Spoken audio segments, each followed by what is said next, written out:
Olá, alunos, tudo bem com vocês? Eu sou a professora Ana Cláudia, professora de matemática da Escola Humberto de Campos, e hoje nós estamos aqui para dar início à nossa primeira aula de matemática. Estaremos falando sobre gráficos e sobre a importância, né? Porque o que são os gráficos, quais são, como que nós iremos utilizá-los. Hoje é a minha primeira aula, a minha primeira experiência, então eu espero que vocês tenham super paciência comigo, que juntos nós possamos aprender, desenvolver o nosso melhor e adquirir conhecimento que eu imagino que seja o interesse de todos, né? Vamos lá então para a aula? Gráficos. O que são gráficos então? Gráficos são recursos visuais que nós podemos utilizar para apresentar grandes quantidades de dados de uma forma mais organizada e amigável. Eu imagino que você, aluno, já deve ter visto ou se deparado em algum momento com alguma representação de gráfico, né? Então, tanto as tabelas como os gráficos, eles são usados para representar uma quantidade.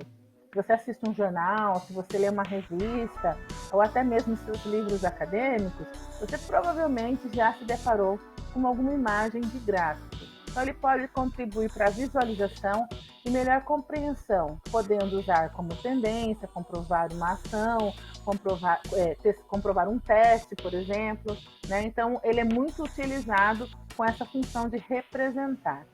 Olha esse que bonitinho, coraçãozinho. Eles são uns lindos, né? A gente só precisa conhecer e entender. Mas olhem para essa imagem do coração e me digam. É, Consigo representar tudo o que eu quiser com um gráfico como esse, nesse modelo de coração? Vamos imaginar que a gente vai falar sobre a economia do Brasil. Então vamos falar assim, a economia do Brasil, como que ela está de janeiro até agora? Como que ela está? E aí? Como é que eu consigo representar isso nesse gráfico? Será que é possível? Acho que não, né? É por isso que nós vamos hoje falar um pouquinho sobre quais são e quando que nós podemos utilizar. Separei alguns, né? A gente vai começar com o de colunas. Então, eles podem ser usados como tabelas ou como os gráficos confeccionados, né? Feitos no Excel, no formato de coluna. Notem à sua direita, né? Do vídeo, na parte de cima, que nós colocamos ali uma tabela com algumas informações. Twitter, blog, Facebook, Postcar, e coloquei uma numeração também na lateral, 80, 60, 40, 30, para a gente brincar um pouco. Com essas informações que eu tenho em mãos, a gente pode enriquecer o nosso gráfico. Como que eu posso colocar aqui? Vamos imaginar assim, quantas pessoas acessam diariamente as suas redes sociais e quais delas? Eu posso mensurar aqui como numeração, né, 80 pessoas, ou eu posso usar isso como uma porcentagem. Vamos usar como porcentagem? Olha só, eu posso dizer assim, que 80% da população brasileira usa ou acessam o Twitter. 80% da população mundial usam ou acessam o Twitter. 80% dos sorocabanos usam ou acessam o Twitter. Vejam, né? A gente fez 3 leituras aqui de como essas colunas elas podem ser utilizadas e quantas coisas podem ser mensuradas através dela, né? Então, nós conseguimos ter quantas menções cada um dos termos são pesquisados, discriminar um sentimento, avaliar, até mesmo aqueles que falaram assim, prefiro não opinar. Eu consigo estar mensurando aqui também. Linhas. Essa é bastante utilizada. Eu acho que se você puxar aí na sua memória, você já deve ter visto em algum jornal, em alguma revista, sobre linhas, né? Por quê? Normalmente revistas e jornais que usam isso, porque as linhas, ela tem como objetivo exibir dados contínuos ao longo do tempo, né? Então, vocês veem que eu me lembro aqui sobre as reportagens falando do coronavírus, da pandemia. A maioria das vezes são usadas aquelas linhas para simular a curva, né? Então, de janeiro a junho, quanto isso cresceu, quanto isso diminuiu ou se estabilizou, foi muito utilizado as linhas. Eu coloquei aqui, ó, o exemplo de menções durante trimestre, janeiro, fevereiro e março. Vamos imaginar assim a compra de alimentos. Janeiro, quando começou a se falar sobre a pandemia, e as pessoas que tinham um pouquinho de poder aquisitivo, um dinheiro guardado, saíram correndo e foram fazer suas compras. Então, vamos imaginar aqui como que foi as vendas, como é que foi a aquisição de produtos não perecíveis. Pode ser? Tem a informação que, por exemplo, em janeiro, aumentou 120% o número de compras de produtos não perecíveis em relação a 2019, a janeiro de 2019.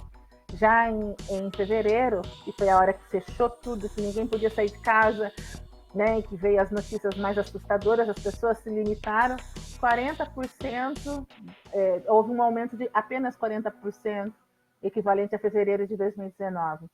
Aí, final de fevereiro, comecinho de janeiro, começou o governo a fazer algumas ações e liberar o auxílio emergencial, liberar algumas coisas, e as pessoas voltaram ao seu poder aquisitivo de compra, e daí deu um boom, pá!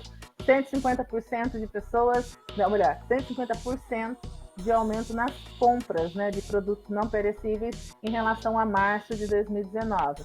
Então vejam, a linha ela consegue nos dar essa dimensão extensa, né? Ela consegue fazer com que a gente consiga olhar com um sentimento de maior propriedade, vinculando um com o outro. Agora nós temos um gráfico que ele tem um nome bastante sugestivo, né? Que é o gráfico de pizza. Não exatamente aquela que a gente come em casa, né? Mas é um gráfico que é muito utilizado, principalmente nas empresas, na área de marketing, administração, é um dos gráficos que é muito utilizado, porque ele mostra o quanto cada número representa na sua totalidade. Não exatamente validando quantitativamente, mas qualitativamente.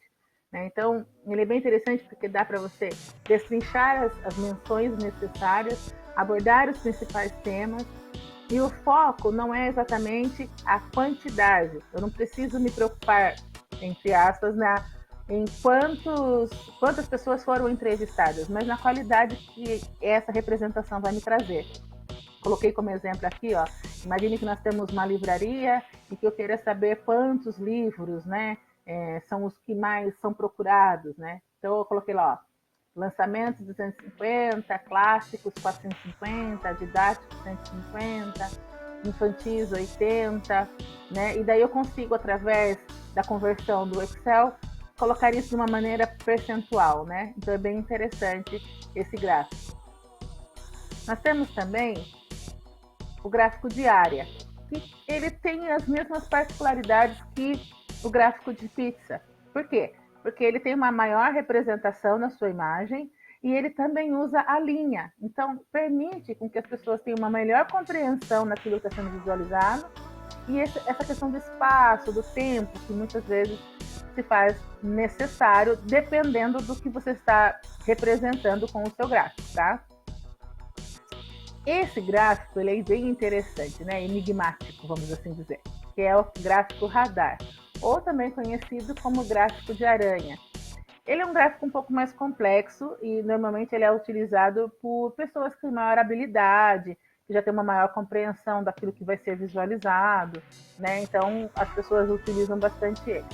Ele é recomendado também usar aí até no máximo 6 categorias, né? Ou 6 visões, para que não fique tão complexo assim, mas pode ser que seja possível usá-lo de outra maneira ou com maiores índices. Tudo depende da complexidade do que está sendo apresentado e das habilidades das pessoas que vão estar fazendo a leitura desse vídeo, tá bom?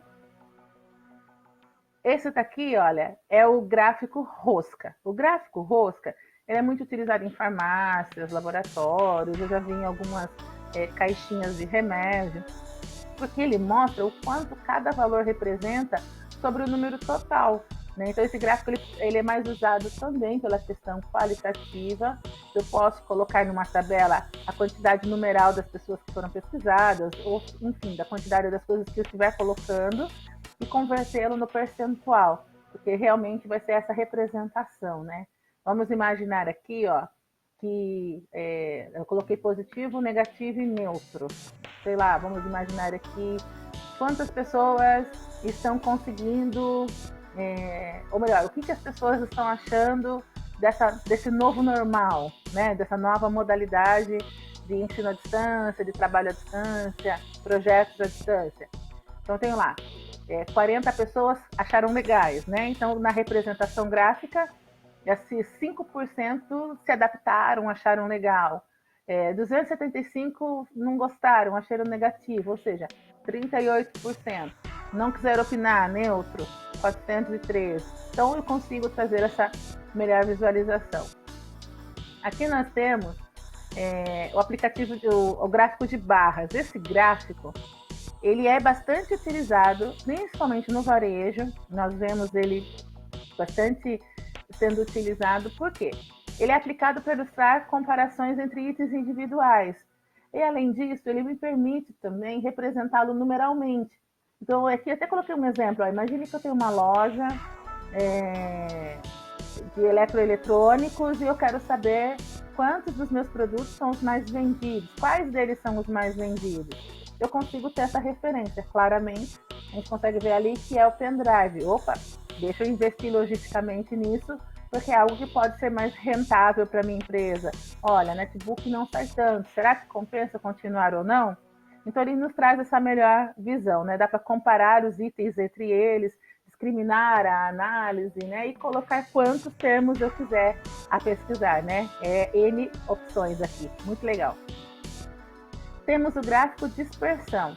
Ele é escolhido quando o objetivo é apresentar em um mesmo gráfico duas variáveis. Por exemplo, quanto que estava o clima ontem e o clima hoje, ou como eu coloquei ali no exemplo, né? No dia 1, quantos likes a minha página teve. Então, eu estou falando de um mesmo assunto e eu posso representá-lo em uma dispersão maior, apresentar quantos traços eu quiser. Ele é um pouco complexo, é mais para quem realmente tem habilidade, mas ele é bem interessante também. Temos aqui o gráfico bolha. Ele é muito parecido com o gráfico de dispersão. Eu particularmente gosto dele porque ele tem essa diferença aqui, né, dos desenhinhos, é bem bonitinho, né? Então, olha só, coloquei lá assim, ó, blogueiras convidadas, né? Visualização total, porcentagem de conversão. Então, lá, blogueira 1, 2, 3, 4, as suas visualizações e a sua representação no gráfico. Fica muito claro ao você olhar qual delas gera melhor influência. O nosso psicológico, o nosso raciocínio, ele é um pouco mais rápido em relação a isso. Estamos quase finalizando aqui. E olha só, eu queria deixar para vocês algumas dicas, né?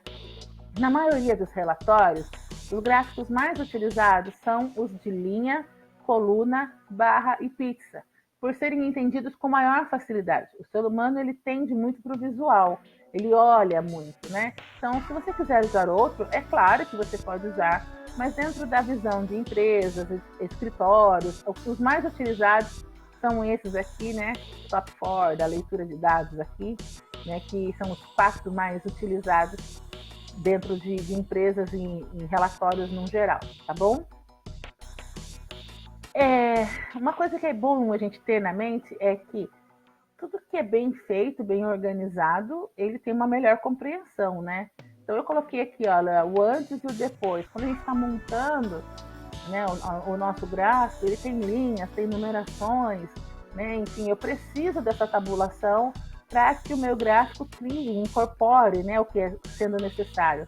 Mas ele não precisa ser explanado na minha apresentação. Então, dá uma limpada, deixa ele mais atraente, que chama mais a atenção das pessoas que estão vendo, né? E da mesma maneira que eu falo, caprichem, façam bonitinho, cuidado com os exageros, né? Então, por exemplo, o que é menos aconselhável é utilizar o gráfico no 3D.